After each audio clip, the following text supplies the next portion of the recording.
Good afternoon, everybody. Nice and close to the microphones, please, gentlemen. Of course, thank you. We'll fight over it, you know. Good afternoon, everybody, and thank you for coming along. As you all heard, no doubt, this morning, the Minister of Justice, Andrew Little, made the announcement that the government and Cabinet in particular have agreed to pay a significant sum more to Mr Pora for his compensation for wrongful imprisonment, and that sum represents an inflation adjustment.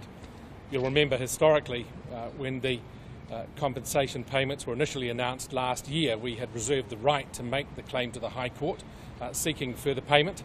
The government had resisted that. The government at the time had resisted that. There was a lengthy hearing in the High Court in Wellington.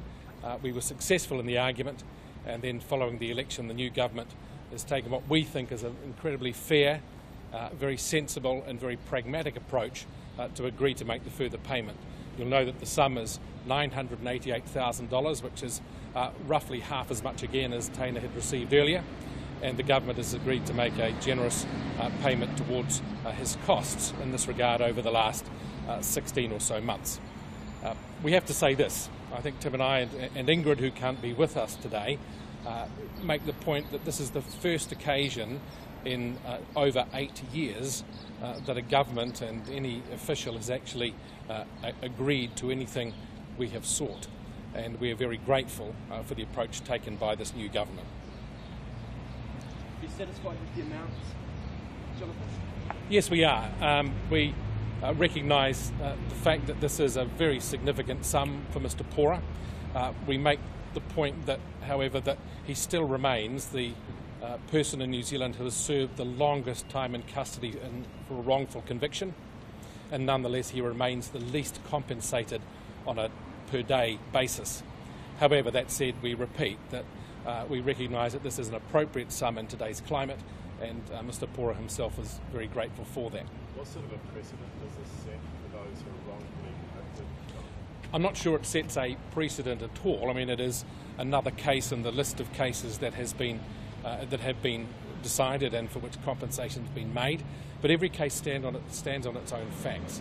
What we would like to see, and Tim and I both agree with this, that we would like to see movement towards some form of criminal cases review commission and some better formalisation of the process than what we have now and what we've relied on for the last few years. Would this compensation been paid out as additional sum under the national government? Well, we've been asking for it for a long time and it wasn't, so that's your answer. What we do know is that the national government filed an appeal against the case which we'd won in the High Court. So the Minister at the time, Amy Adams, had suggested that was a holding position pending the outcome of the election, and it's impossible to predict what the national government might have done, although they certainly didn't move at all quickly to make this sort of payment that the Labour Party had always said it would make. Tim, Jonathan, you say you've spoken briefly to Teina. Tim, can you tell us a little bit about his reaction and what he's up to? Yeah, Teina's absolutely thrilled and quite emotional. He's usually fairly low-key with these sorts of things, but he had a couple of really clear messages that he wants shared. He's not making himself available for interviews as he's indicated, but what he wanted to say very clearly is he wanted three people in particular, or three groups of people in particular to thank. The first is Jacinda Ardern and Andrew Little for the way that they have dealt with this and the expediency they've given it. In Teina's words, he wants to thank the Andrew guy that's fixing it all. So he's absolutely thrilled.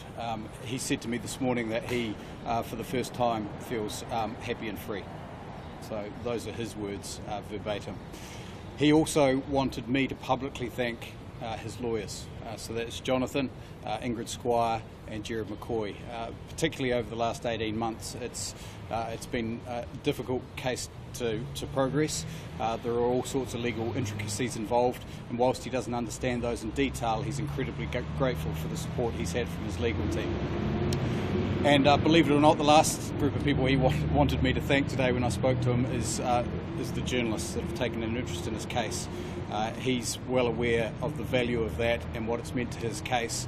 The government over the last several years have known that they've been watched and that they've been watched very closely, and he appreciates the value of that, and he's incredibly grateful for the way he's been treated by the media. It's he wasn't quite sure what he was in for when we started this, and there's a small handful of journalists that have spent a great deal of time on this, but even the wider group of journalists that have reported on this, he's incredibly grateful to. Can I echo that too, please, because throughout this case, the manner in which the media in total have reported and I think largely supported, which is not your role of course, but you have been very supportive, has helped us considerably, and I express my gratitude for that. Another person that Teina probably doesn't think to thank, because he is so much part of Teina's whānau now, is the man standing next to me, Tim McKinnel. Without Tim's insight back in 2009, his dogged pushing to get into the case from the start, Mr. Pora is most likely still to be in custody. Tim is the hero, the singular hero of this case. Jonathan, Tim, do you think, this is the end of a very long road for both of you? Yes. Do you think it's revealing of a cultural issue in Crown law and the police as to defend the indefensible, to carry on fighting in the face of facts? Would you consider that it does reveal a cultural issue there? Yes, I do, and that's one of the reasons why I'm personally very much in favour of an independent criminal cases review commission. Our courts work on an adversarial system, and that means that you have two parties pushing in opposite directions and testing the evidence of the other side. That's how the courts we're standing outside and all courts in the country work. However, there are times when things go wrong.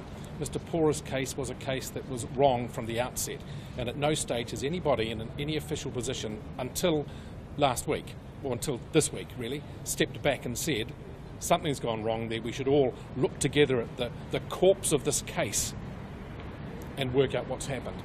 And that's been a problem, and it's been resistance we've found day after day, week after week, month after month, year after year, until now.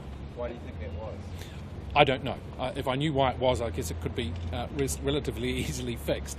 But I think the big fix is looking at a criminal cases review commission, and that's something that we will be lobbying for if we get the opportunity. Have you had a conversation with Andrew Little about that?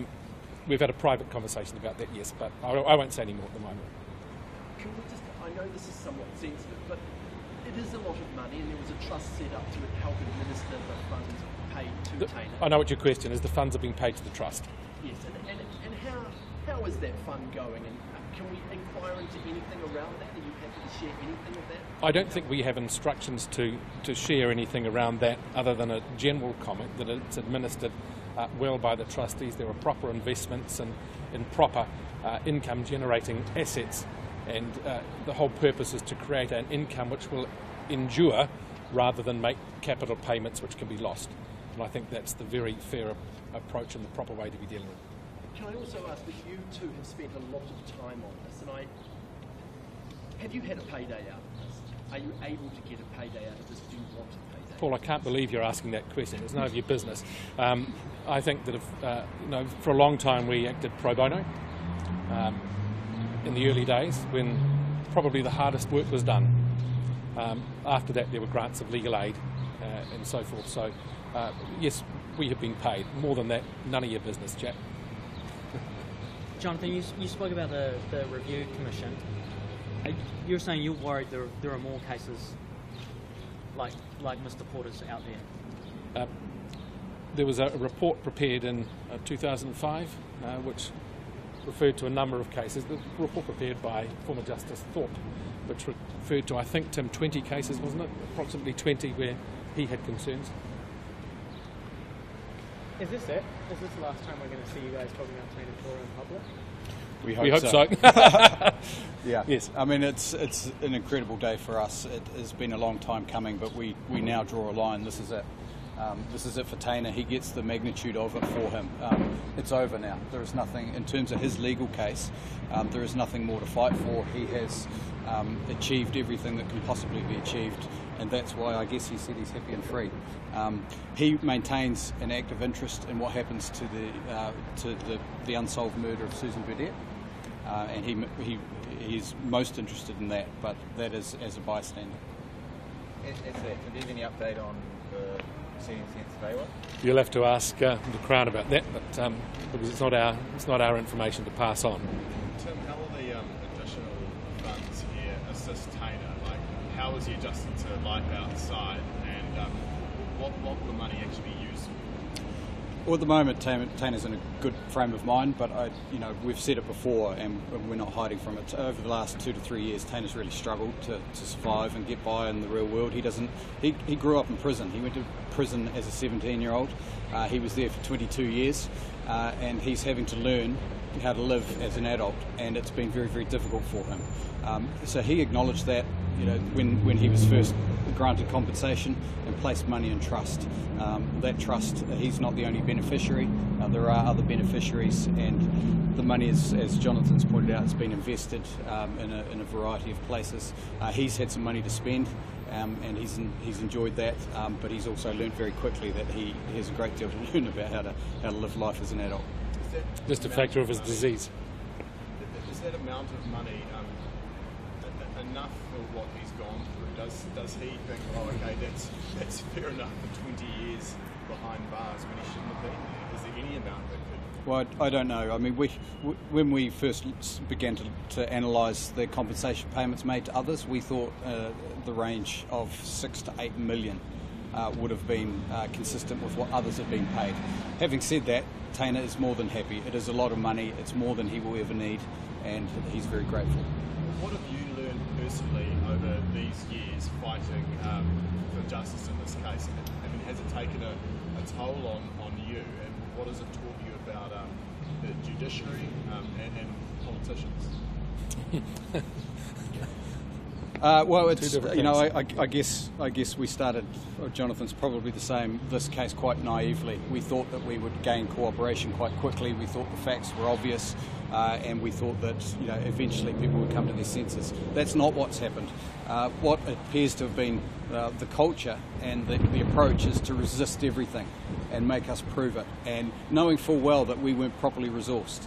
And so I have real issues with a justice system that sees justice as secondary to preserving what is already in place. And so I have a great deal of hope for the Criminal Case Review Commission. It will have resourcing, it will have funding, and it will be able to deal with those types of issues and not have to fight to get its hands on evidence that will help prove somebody's innocence.